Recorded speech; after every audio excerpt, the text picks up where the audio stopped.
feel like we think, oh, well, Einstein was wrong for rejecting it, or Einstein was right in this case for rejecting it. And I'm like, what do you mean he was wrong? He was right. He believed it was wrong. He had his physics reasoning that was legit. There's nothing wrong with that. That is science.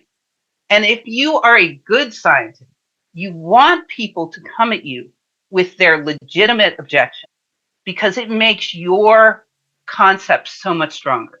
And you want to know if you're full of it. You're convinced you're not full of it. But if someone comes to you with legit, you want to say, no, this is why it works. No, this is why it works.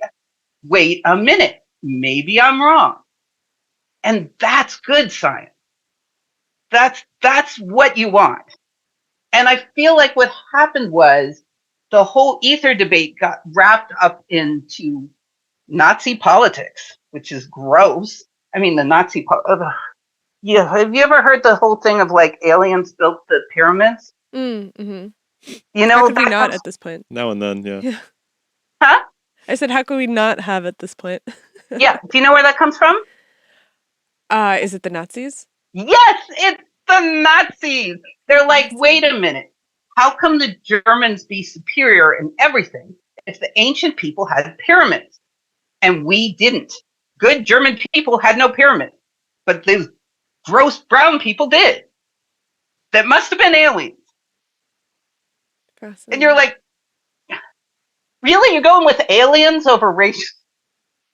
I've always thought there's like there's a little strange undercurrent of colonialism in a lot of these ancient people couldn't have achieved these technologies. We actually have a guy coming on the show really soon. I'm really excited for who's because there's all these arguments on the internet like ancient people couldn't have built these incredible. They couldn't have machined these huge blocks so perfectly and all of this. And this guy has a YouTube channel where he reproduces those using hand tools. And so I think that'll be really interesting. But also, like, a big part of science is this is the best, most logical model to explain this phenomenon. That is a very big part of it. We can make up a weirdo model that might work. Right. We can say fairies come in there and magically teleport. But that's not, there's no reason for that to be true.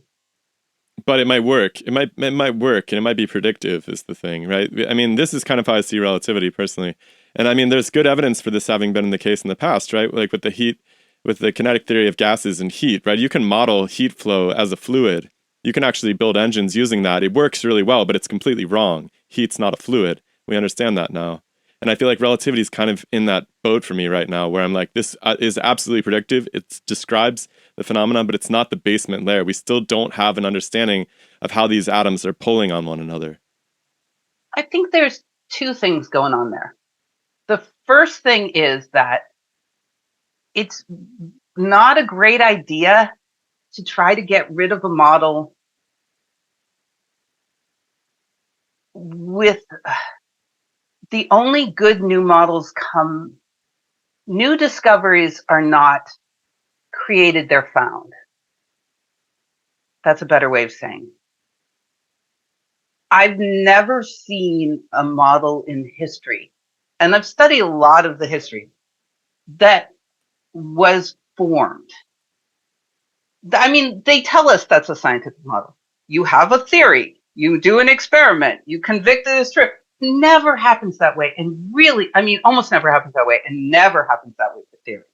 I mean, that's what Philip Leonard was trying to do. He's like, I hate the ether. I hate the ether. I'm going to prove it's wrong. And all he did was drive everyone crazy. But if you're just looking around at different science, you will discover something new. And you may end up finding a new model for the ether, but it won't come from trying to deny the ether, in my mind, because that's not how historically ideas are developed. They're not developed because we have a model and it works really well. So the only way to find a new model is when you're walking down the street and you're thinking about how the wire heated up the water, and you're thinking about how your teacher said that water is made of molecules that are vibrating around, and the hotter they are, the more they're vibrating. And you're like, maybe heat is a form of energy. It's not this destructive thing. But if he had aimed to destroy the indestructible heat theory, he would have gotten nowhere, because all he would do was wind himself in the theories of heat. And if the theories of heat are wrong, you just spiral. Do you Yep. see what I mean? 100%. Yeah. I mean, there's a couple of really interesting points in that story you told.